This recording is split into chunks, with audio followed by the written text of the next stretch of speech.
Iran এক ভয়ঙ্কর missile হামলা করে আরব সাগরে ডুবিয়ে দিল ইউএসএস আব্রাহাম লিঙ্কন যুদ্ধ জাহাজকে।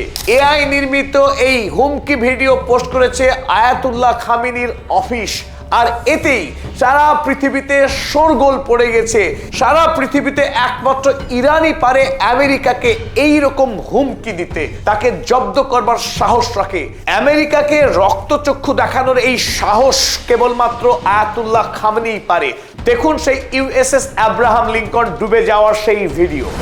تستخدم إيران لمواجهة السفن الحربية الأمريكية في مياه الخليج الفارسي تكتيكات وسيناريوهات الحرب غير المتكافئة، وهي سفن يبدو في الظاهر أنه لا توجد دولة قادرة على مواجهتها.